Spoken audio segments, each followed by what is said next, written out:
नमस्कार दोस्तों अपने ज्योग्राफी लेक्चर की जो अगली क्लासें चल रही थी अपने वायुमंडल में चल रहे थे और वायुमंडल पूर्ण हो चुका था। इसके बाद में आगे जो काज शुरू करेंगे वो करेंगे उसी भौतिक भूगोल के अंदर। क्या गुरुजी? भौतिक भूगोल। भौतिक भूगोल में जो आज जो शुरू करेंगे वो करेंगे वायु दाब। इससे पहले हमने क्या पढ़ा था? वायुमंडल पढ़ा था। आज जो पढ़ेंगे वो क्या पढ़ेंगे? वायु दाब। तो मैं आपको हमेशा बताता हूं कि आप जैसे ही क्लास के अंदर क्या बैठते हो तो उस समय आपके पास एक नोटबुक और एक क्या पेंसिल होनी चाहिए, क्योंकि उसमें क्या है साथ साथ जब आप नोट्स बनाओगे ना तो वो नोट्स आपको आने वाले समय के ज़्यादातर फायदेमंद रहेंगे। आप किसी दूसरे के नोट्स पढ़ते हो उसमें आपके कुछ डाउट होते हैं वो क्लियर नहीं होते, लेकिन नोट्स जब हम खुद बनाते हैं तो वो क्या है डाउट सारे के सारे क्लियर होने के पश्चात ही वो नोट्स तैयार होते हैं। उसके बाद में जो आप वीडियो क्लास देखते हो उसको रोक के अपने आराम से अच्छे से नोट्स बना लिया करो। तो सबसे पहले बात करते हैं कि सर वायु दाब किसे कहते हैं, जो मैं हमेशा आपको परिभाषा के अकॉर्डिंग शुरू करता हूं। वायु दाब किसे कहते हैं? देखो वायुदाब किसे कहते हैं। वायुदाब किसे कहते हैं तो वायुदाब के बारे में सुनो। भूपृष्ठ पर वायु के भार या दाब को वायु दाब कहा जाता है।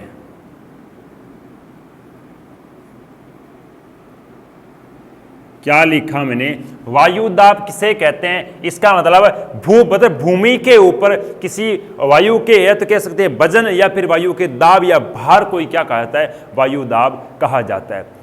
सर वायु दाब का सबसे पहले पता कब लगाया गया था? तो वायु दाब को सर्वप्रथम मापने वाला जो व्यक्ति था उस व्यक्ति का नाम था क्या? सन 1643। 1643 के अंदर एक व्यक्ति ने सर्वप्रथम वायु दाब को दाबा था। उस व्यक्ति का नाम था टूरीसेल।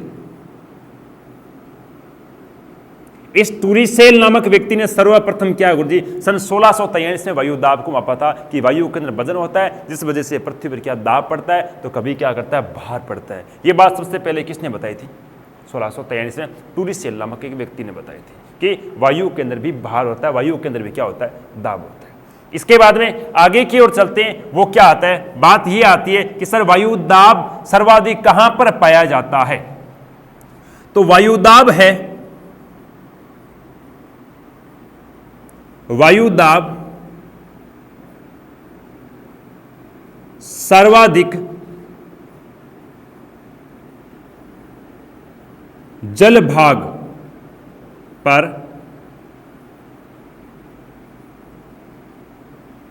पाया जाता है। कहने का सर्वाधिक वायु दाब पाया जाएगा वो कहां पर पाया जाएगा? जल भाग पर। वायु दाब को मापने के लिए हमें जो इकाइयां और यंत्र लेते हैं दो होते हैं, एक इकाई होती है एक यंत्र। इकाई किसे कहते हैं? इकाई का अर्थ हो गया कि जैसे मान लो कि आप यहां से किसी दूसरे स्थान के बीच की दूरी माप रहे हो, तो दूरी मापने के लिए आपके पास दूरी मान लो कितनी आई? 5 किलोमीटर दूरी आई। तो 5 किलोमीटर क्या होगी? ये किलोमीटर क्या? ये इकाई कहलाएगी।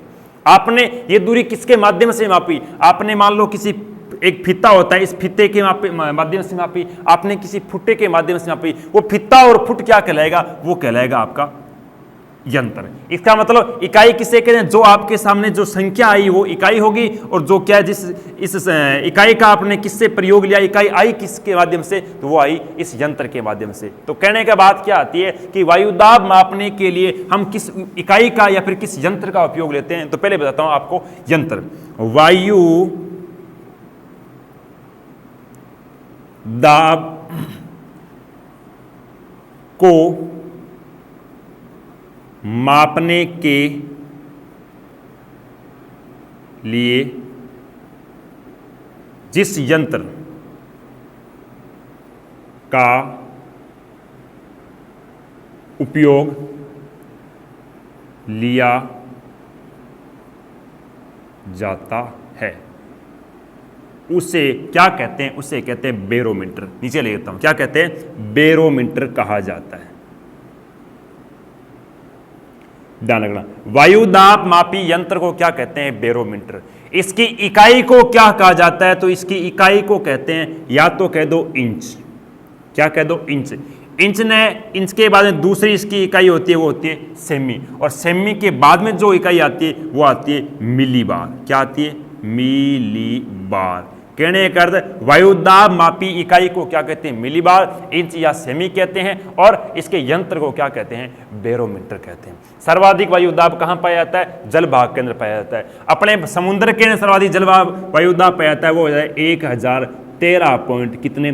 25 मिलीबार। कितनी? मिलीबार। कहने का जल भाग में सर्वाधिक अधिकतम जो वायुदाब पाया जाता है वो कितना पाया जाता है? 1013.25 मिलीबार क्या है? इसका अधिकतम वायुदाब या मिलीबार वायुदाब है।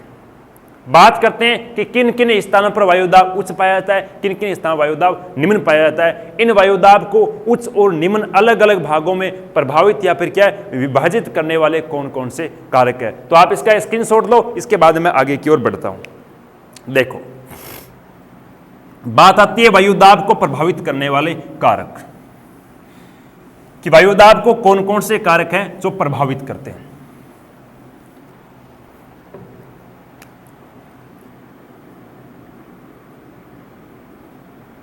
वायुदाब को प्रभावित करने वाले कारक, किसके माध्यम से किन किन स्थानों पर वायुदाब उच्च रहेगा और किन किन स्थानों पर वायुदाब क्या रहेगा? निम्न रहेगा। तो देखो, सबसे पहले वायुदाब को प्रभावित करने वाला कारक है वो कौन सा है? तापक्रम। तापक्रम के आधार पर वायुदाब कैसे प्रभावित होता है देखो बताता हूं। पहले दूसरा कारक बात करें तो कौन सा है?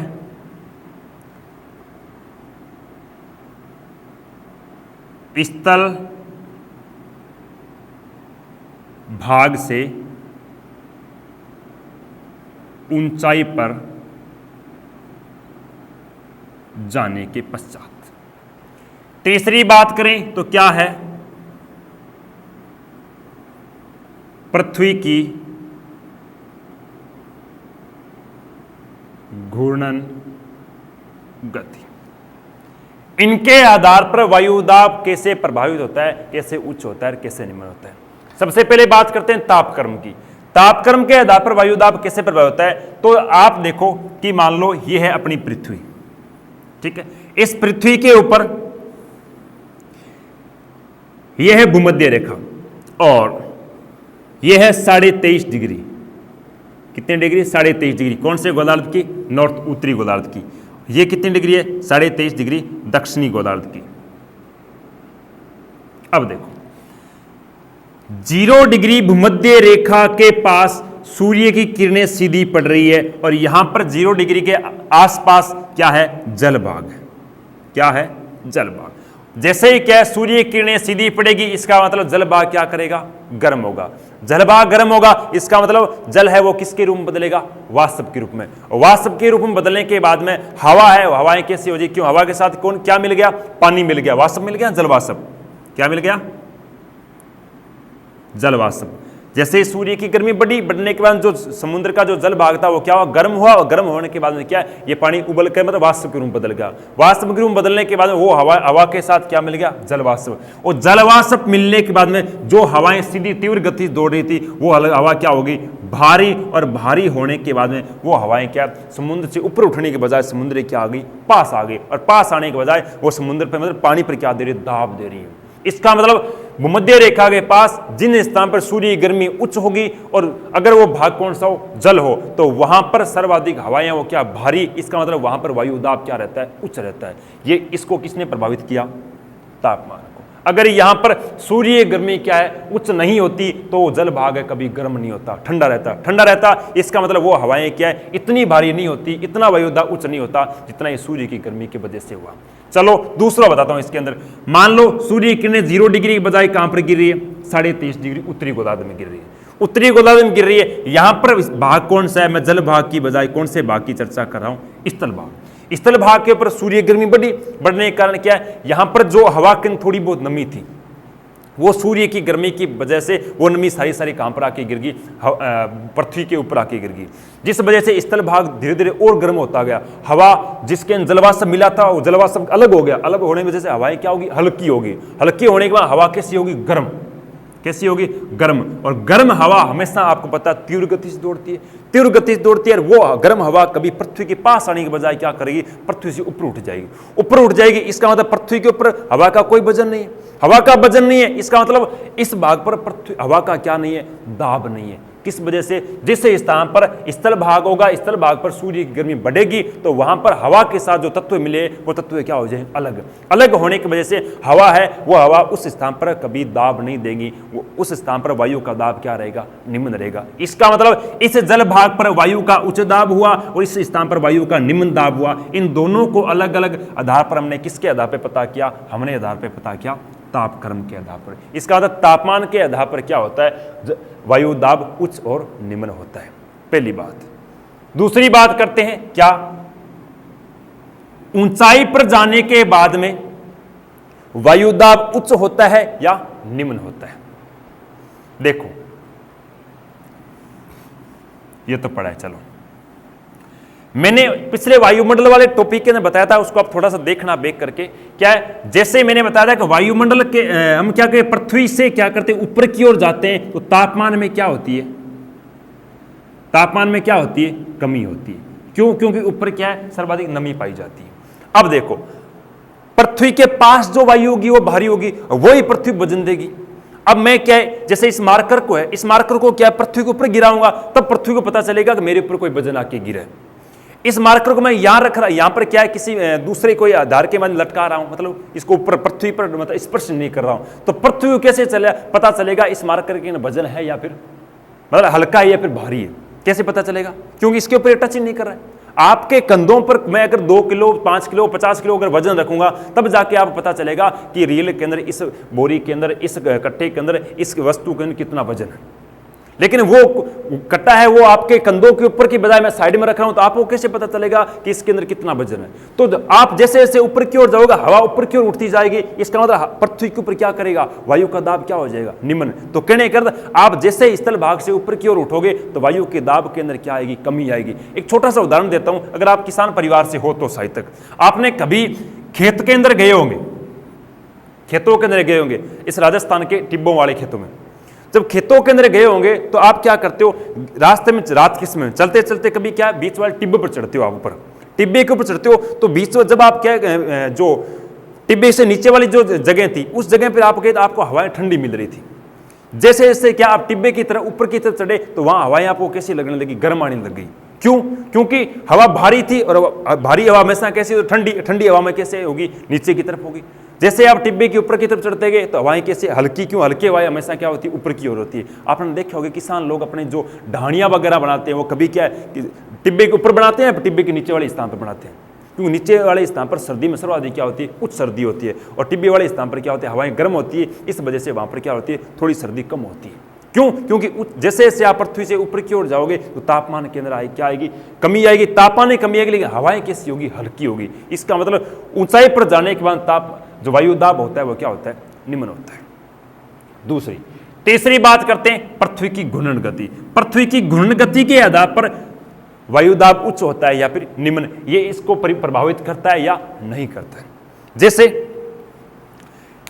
एक कोई वस्तु है, इस वस्तु मान लो एक अपना मटका है, मटके के अंदर क्या पानी डाल लो, पानी थोड़ा आधा मतलब पूरा उसको फुल मत करो, थोड़ा कम रखो। अब उस मटके को क्या करो, घुमाओ, घुमाओगे, घुमाने के बाद जो पानी था वो पानी क्या करेगा, इस मटके के साथ साथ तीव्र गति से क्या करेगा, गमन करेगा। इतनी तीव्र गति से गमन करेगा, गमन करने के बाद में वो मटके से क्या पानी है थोड़ा सा उठने लगेगा। जैसे आपने नहीं देखा होगा कि एक प्रात के छोटा सा कोई गोल वस्तु रखेगी, उसको प्रात को घुमाओगे तो जो गोल वस्तु है प्रात से क्या करेगी, ऊपर उठने लगेगी, ऊपर उठने लगेगी। इसका मतलब वो गोल वस्तु है प्रात के स्पर्श करने के बजाय धीरे धीरे ऊपर उठ रही है, कहीं पर टच हो रही है, फिर ऊपर उठ रही है, टच हो रही है, ऊपर उठ रही है। इसका मतलब तीव्र गति से गमन करने के बाद में वो वस्तु है उस स्थान पर क्या अपना प्रभाव, अपना वजन, अपना दाब है वो क्या करेगी, कम दिखाई दे, मतलब कम प्रभावित करेगी। इसका मतलब पृथ्वी क्या करे, जब पृथ्वी घूर्णन गति करती है तो आप देखोगे ध्रुवों की तरफ जाके देखोगे तो यहाँ पर हवाएं इतनी तीव्र गति से गमन करती है, जिस वजह से आपने कई ऐसे सोशल मीडिया के माध्यम से वीडियो देखे होंगे कि खड़ा व्यक्ति है, उस व्यक्ति को हवा उड़ा के ले जाती है, गाड़ियां उड़ा के ले जाती है, घरों के जो टेंट वगैरह लगे होते हैं उनको उड़ा के ले जाती है। वो हवा क्या तीव्र गति से, वो हवा तीव्र गति से दौड़ती है, इस वजह से वो हवा उन स्थानों पर अपना प्रभाव मतलब दाब नहीं देती। दौड़ती हुई गाड़ी क्या करती है, दबाव, अगर गाड़ी को रोकोगे तब उस जगह पर क्या रियल के अंदर ऐसा लगेगा कि वजन आया गाड़ी के अंदर। चलती गाड़ी क्या है, वजन नहीं दिखाई देती, लेकिन वो जब जिस स्थान पर एकदम रुकेगी उस स्थान पर क्या मिट्टी के रियल में बड़े बड़े गड्ढे खो देती है। क्यों, रोकने के बाद में वजन आता है। तो वही कारण है कि पृथ्वी जब घूर्णन करती है तो जिस स्थान पर ये पृथ्वी की हवा क्या तीव्र गति से गमन करती है वहां पर वायु दाब क्या रहता है, निम्न। जिस स्थान पर हवा क्या करती है, मंद मंद गति से क्या करती गमन करती है, उस स्थान पर क्या होता है, वायु दाब क्या रहता है, हमेशा के लिए उच्च रहता है। यहां पर क्या रहता है, निम्न, और वहां पर क्या रहता है, उच्च। इसका मतलब वायुदाब को प्रभावित करने वाले कितने कारक है, 3 कारक है। पहला मैंने क्या बताया, तापक्रम, दूसरा कौन सा बताया, ऊंचाई पर जाने के पश्चात, और तीसरा कौन सा बताया, पृथ्वी की घूर्णन गति। अब बात करते हैं कि वायुदाब जो अलग अलग कहां उच्च है, कहां निम्न है, इनको अलग अलग कितने कितने पेटियों में बांटा गया, तो इसकी और अकॉर्डिंग देखते हैं। इसका आप स्क्रीनशॉट लो।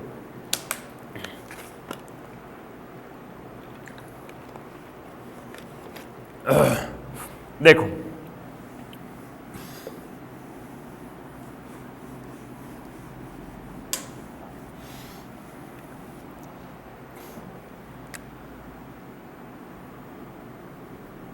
वायु दाब को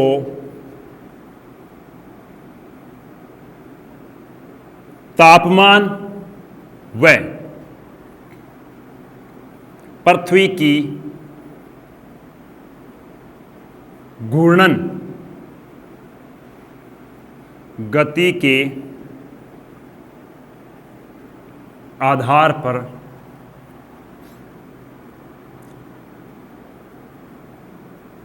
सात पेटियों का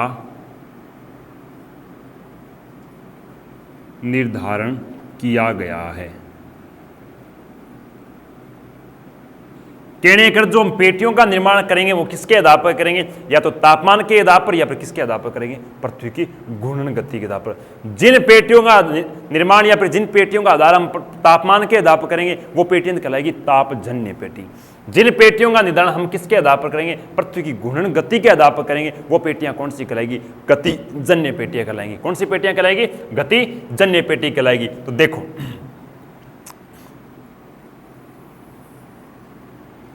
यह आपको सामने मैंने क्या बनाया है, पृथ्वी का रेखा चित्र, ग्लोब बनाया है।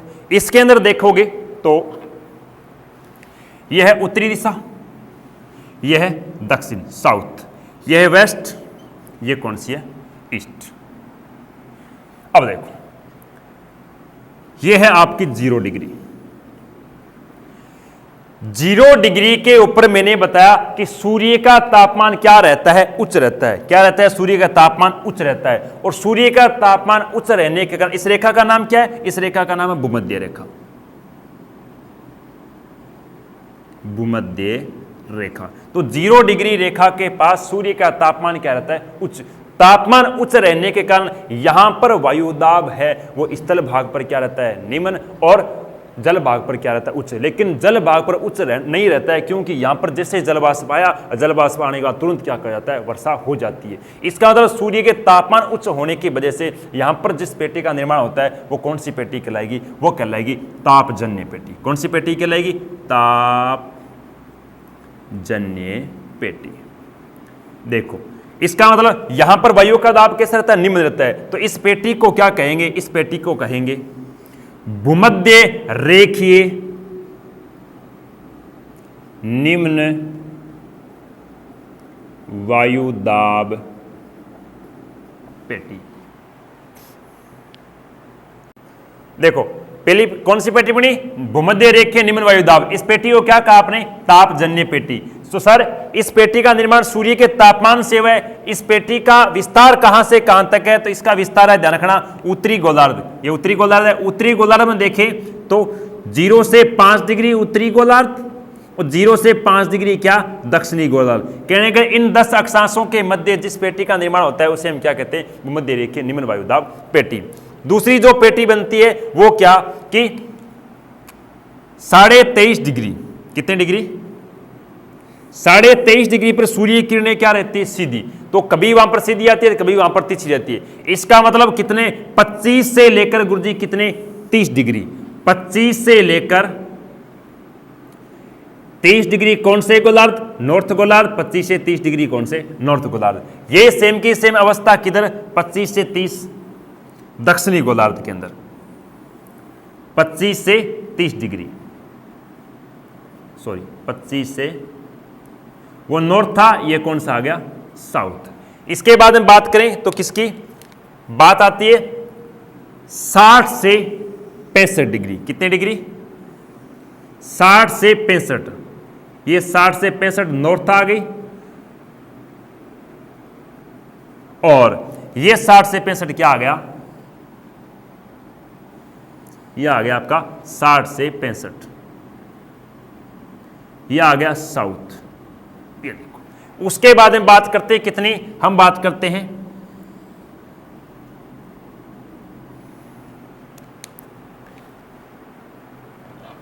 उसके बाद हम बात करते हैं 85 से कितने, 85 से 90 डिग्री, कौन सी डिग्री, 90 डिग्री कौन सा गोलार्ध, साउथ दक्षिणी गोलार्ध। ये सेम की सेम अवस्था किधर, 85 से 90 डिग्री कौन से गोलार्ध, नॉर्थ उत्तरी गोलार्ध। इस प्रकार से पहली पेटी कौन सी बनी, तो पहली पेटी बनी हमने कौन सी, भूमध्य रेखीय निम्न वायुदाब पेटी। दूसरी पेटी यहां हम कह सकते हैं 25 से 30 डिग्री के मध्य सूर्य की किरणें कभी क्या होती है, उच्च रहती है, सॉरी सीधी रहती है, कभी क्या रहती है, तिरछी रहती है। इस वजह से यहां पर वायु का दाब जब क्या है, उच्च रहती है तब तो निम्न रहता है, लेकिन जैसे वायु का दाब क्या होता है, सूर्य की किरणें तिरछी रहती है तो यहां पर वायु का दाब क्या हो जाता है, निम्न। लेकिन यह होता है कारण किसका, यह होता है पूर्णतः पृथ्वी की घूर्णन गति की वजह से। इस वजह से यहां पर जो पेटी पाई जाती है उसे कहते हैं उपोष्ण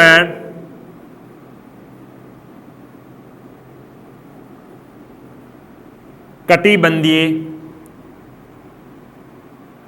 उच्च वायु दाब पेटी। कौन से, उत्तरी, तो उत्तरी लगा, उत्तरी उपोष्ण, कौन सी है, उत्तरी उपोष्ण उच्च वायु दाब पेटी। दक्षिणी है तो सेम का सेम जैसी अवस्था उत्तरी गोलार्ध में 25 और 30 के मध्य वैसी की वैसी अवस्था का मिलेगी 25 से 30 दक्षिणी गोलार्ध पर। तो यहां पर क्या लगाओगे, दक्षिणी उपोष्ण कटिबंध उच्च वायु दाब पेटी। तो इस पेटी का निर्माण किससे हुआ, इस पेटी का निर्माण हुआ पृथ्वी की घूर्णन गति की वजह से, इसलिए इस पेटी को क्या कहते हैं, गतिजन्य पेटी। अगली क्या, 60 से 65, 60 से 65 के मध्य क्या होता है, पृथ्वी घूर्णन गति थोड़ी सी बढ़ जाती है, जिस वजह यहां पर हवाएं क्या है, स्थल भाग की बजाय ऊपर उड़ जाती है और हवाएं तीव्र गति से गमन करती है। इसलिए यहां पर भी पेटी का निर्माण होता है, वो किसकी वजह से होता है, पृथ्वी की घूर्णन गति की वजह से होता है। इसलिए यहां पर वायु का दाब पृथ्वी ऊपर उठ जाती है, इसका मतलब वहां पर वायु का दाब क्या हो जाता है, निम्न हो जाता है। निम्न होने के कारण यहां पर जिस पेटी का निर्माण होगा वो कौन सी होगी, निम्न वायु दाब पेटी। तो यहां पर क्या है, यहां पर है उत्तरी उप ध्रुव निम्न वायु दाब पेटी। कौन सी होगी, उत्तरी उपध्रुव निम्न वायु दाब पेटी। दक्षिणी के अंदर क्या आ जाएगी, दक्षिणी उपध्रुव निम्न वायु दाब पेटी। इसका मतलब इस पेटी का निर्माण भी किसके द्वारा हुआ, इस पेटी का निर्माण हुआ पृथ्वी की घूर्णन गति की वजह से। तो दो पेटियां बन गई पृथ्वी घूर्णन गति की वजह से, एक तो उपोष्ण और दूसरी कौन सी होगी, उपध्रुव। केवल एक सूर्य के तापमान की वजह से एक पेटी बनी है। इस पेटी को क्या काम ने, भूमध्य रेखीय निम्न, दोबारा लिख देता हूं यहां पर, क्या, भूमध्य रेखीय निम्न वायु दाब पेटी, इसे भूमध्य रेखीय निम्न वायु दाब पेटी। बात करते हैं ऊपर वाली, यहां पर कहते हैं पृथ्वी घूर्ण गति तो बढ़ जाती है, लेकिन यहां पर सूर्य का प्रकाश पहुंच ही नहीं पाता, सूर्य का प्रकाश नहीं पहुंच पाता। इस वजह से यहां पर क्या है कि हवाएं इतनी, मतलब तापमान इतने माइनस में चला जाता है कि हवाएं खुद जम जाती है। हवाएं खुद जमने का हवाएं खुद चल नहीं पाती है, नहीं चल पाती है, क्योंकि सूर्य प्रकाश नहीं पहुंचा, प्रकाश नहीं पहुंचा। इसका मतलब यहाँ पर हवाएं क्या कर गई, जम गई, और जमने का हवाएं जमी किसके, पृथ्वी के ऊपर। इसका मतलब पृथ्वी पर दाब क्या कर गया, बढ़ गया। तो दाब बढ़ गया, यहाँ पर क्या होगा, उच्च होगा। यहाँ पर वायु का दाब क्या था, निम्न था, तो यहाँ पर क्या हो जाए, उच्च हो जाए। कहने के यहाँ पर जिस पेटी का निर्माण होगा वो कौन सी कहलाएगी, उत्तरी ध्रुव उच्च वायु दाब पेटी। दक्षिणी के अंदर है, दक्षिण लिख दो, क्या लिखोगे, दक्षिणी ध्रुव उच्च वायु दाब पेटी। इस पेटी का निर्माण किससे हुआ, इस पेटी का निर्माण हुआ पृथ्वी की घूर्णन गति के, सूर्य के तापमान की वजह से। और 20 वाली पेटियों का निर्माण किससे हुआ, तो इन पेटियों का निर्माण हुआ पृथ्वी की घूर्णन गति की वजह से।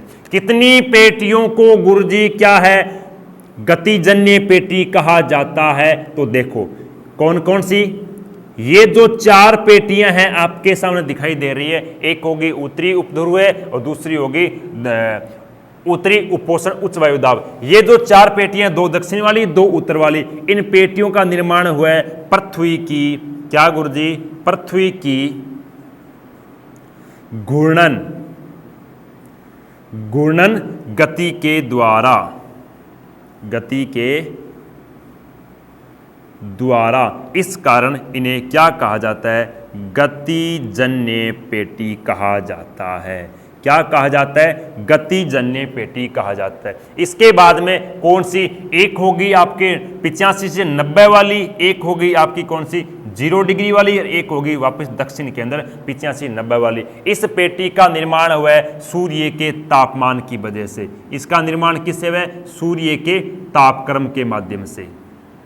और तापक्रम के माध्यम से होने के कारण इस पेटी को क्या कहा जाता है, इसे कहा जाता है तापजन्य पेटी। क्या कहा जाता है, तापजन्य पेटी। तापजन्य पेटी देखे जाए कितनी है, तापजन्य पेटी कितनी है, 3। वैसे तापजन्य पेटी 2 ही है, क्योंकि ये दोनों गोदार्धुम है इसलिए 2 बन गई। ऐसे भूमध्य रेखा वाली एक ध्रुव वाली 2 बन गई, और 2 ही कौन सी है, 2 ही है अपने पृथ्वी की घूर्णन गति वाली पेटी। तो कहने का अर्थ, इस प्रकार से पृथ्वी पर कितनी पेटियां पाई जाती है, पृथ्वी पर इस प्रकार से पेटियां पाई जाती है, वो पाई जाती है 7। तो आगे हम बातें करेंगे इन पेटियों की, वो अगले नेक्स्ट क्लास के अंदर करेंगे। आज तक के लिए इतना ही, धन्यवाद। देखो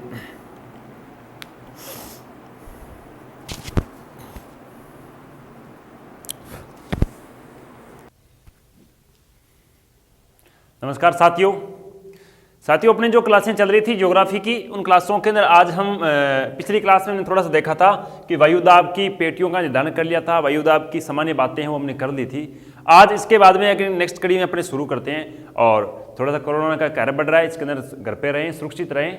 चलो आगे की ओर बात करते हैं। हमने पिछली क्लास के अंदर देखा था, क्या देखा था, हमने देखा था कि वायुदाब की जो पेटियां हैं, क्या देखा था, वायुदाब की जो पेटियां हैं, इन पेटियों के अंदर हमने कितनी पेटियों का निर्माण किया था, हमने 7 पेटियों का निर्माण किया। उनके अंदर हमने क्या है, 3 पेटी तो कौन सी बनाई थी, 3 पेटी बनाई थी तापजन्य पेटी। कौन सी पेटी बनाई थी, तापजन्य पेटी। और इसके अलावा हमने क्या 4 ऐसी पेटियां बनाई जिसको हमने क्या कहा था, गतिजन्य पेटी।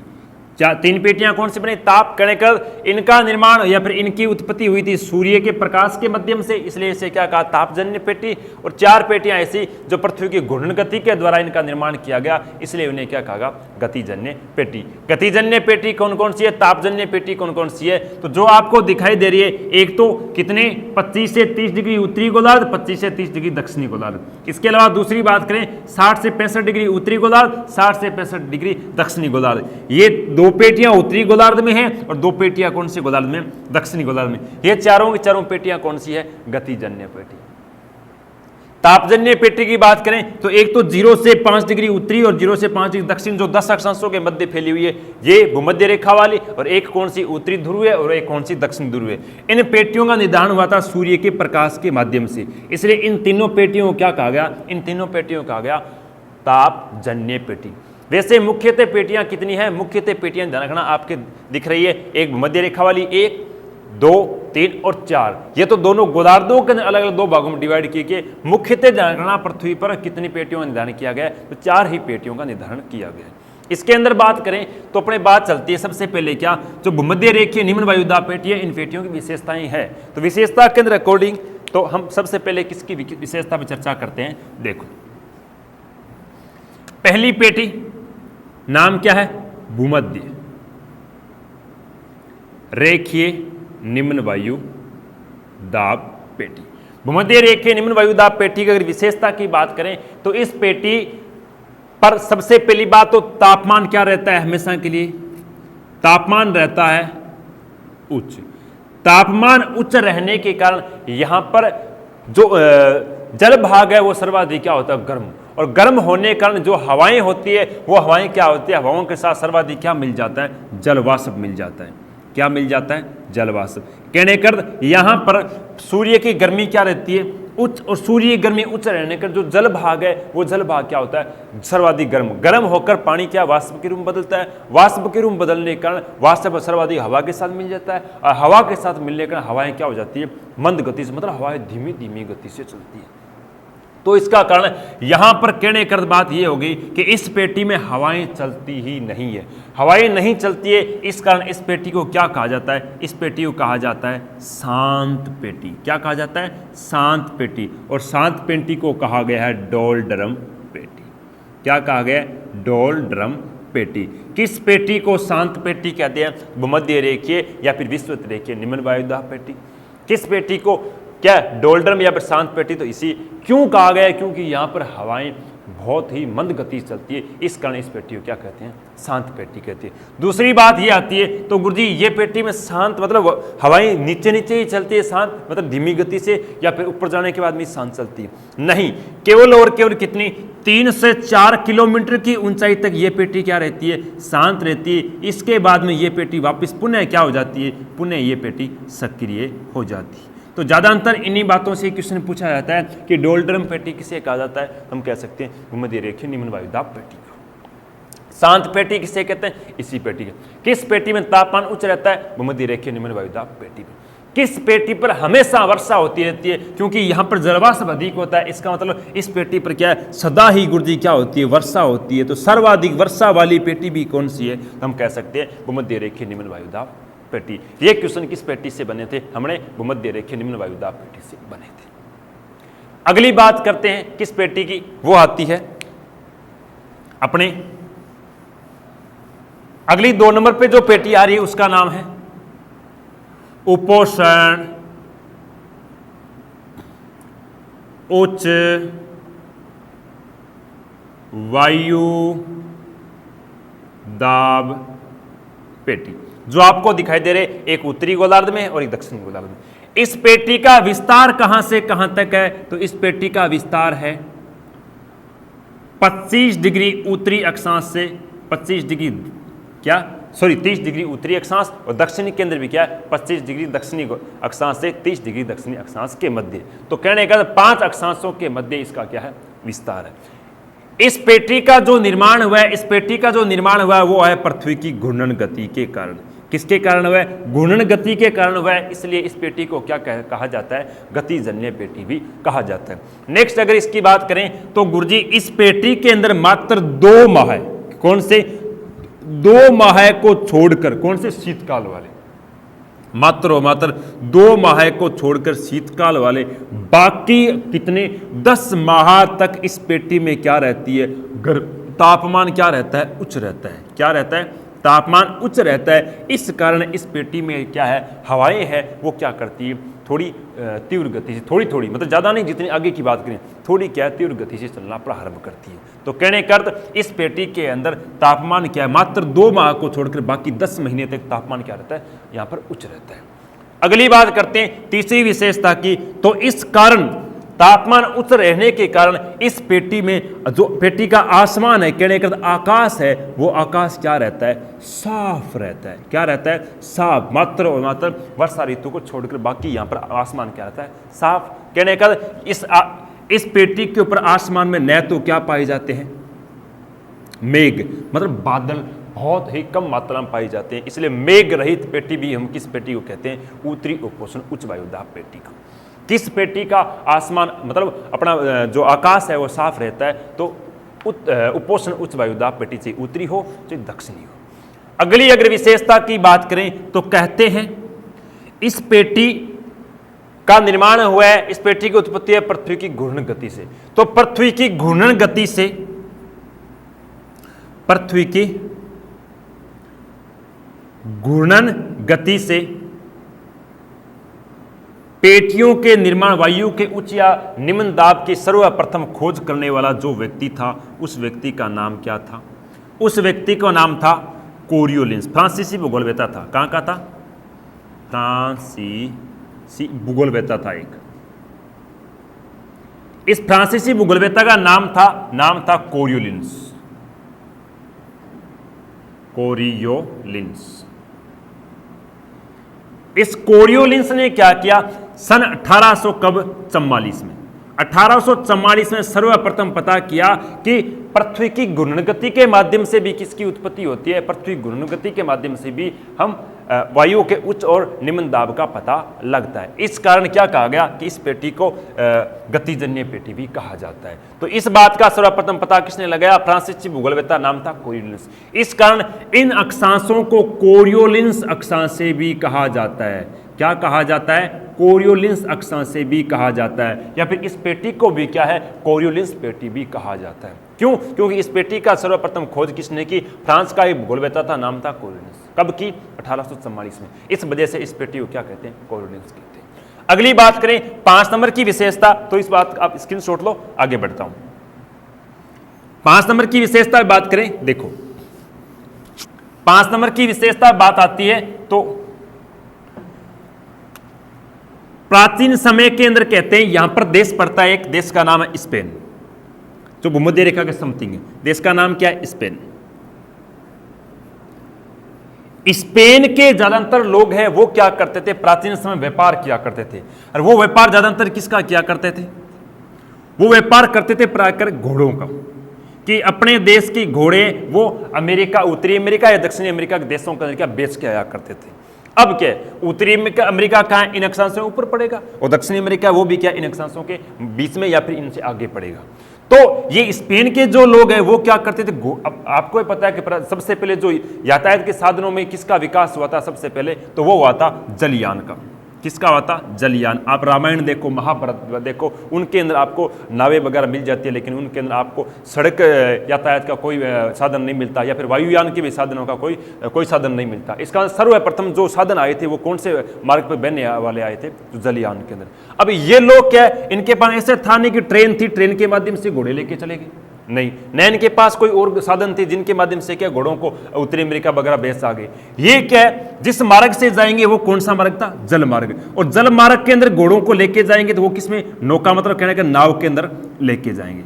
अब देखो, जैसे ही ये लोग क्या स्पेन से रवाना होते अपने नाव के अंदर 5, 4, 2, 3 घोड़े डाल के, और यहां से रवाना होते तो कितने, ये लगभग गुरुजी कितने 25 से 30 अक्षांशों के मध्य से गुजरते। तो यहां पर वायु का दाब क्या रहता, उच्च।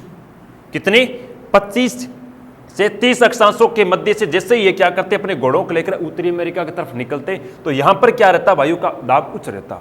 वायु का दाब उच्च रहने के कारण जो नाव के ऊपर क्या हवाएं क्या दाब लगाती।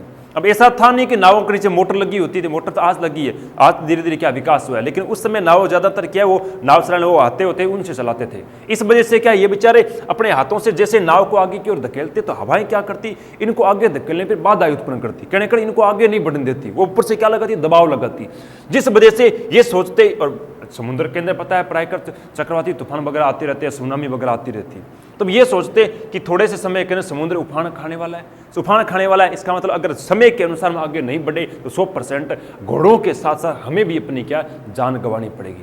तो ये लोग क्या करते कि अपनी नाव का वजन कम करने के लिए कुछ घोड़ों को, जैसे 5 घोड़े हैं तो पहले एक घोड़ों को क्या समुद्र में फेंक दिया, समुद्र में फेंक दिया, फिर सोचा अब नाव धीरे धीरे थोड़ी आगे बढ़ने लगी, चलो 4 ही बेच आएंगे।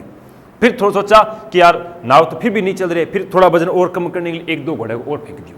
कहने का अर्थ इन अक्षांशों के मध्य जैसे ये लोग आगे निकलते थे, यहाँ पर वायु का दाब उच्च होने की वजह से कुछ घोड़ों को ये क्या करते, समुद्र में फेंक देते थे। इस कारण इस अक्षांश को कोरियोलिंस के बाद में हम क्या कह सकते हैं, अश्व अक्षांश या फिर घोड़े अक्षांश भी कहा जाता है। क्या कहा जाता है, घोड़े अक्षांश या फिर अश्व अक्षांश क्यों कहा जाता है, तो ये बातें मैंने आपको पूरी कहानी के माध्यम से बताई।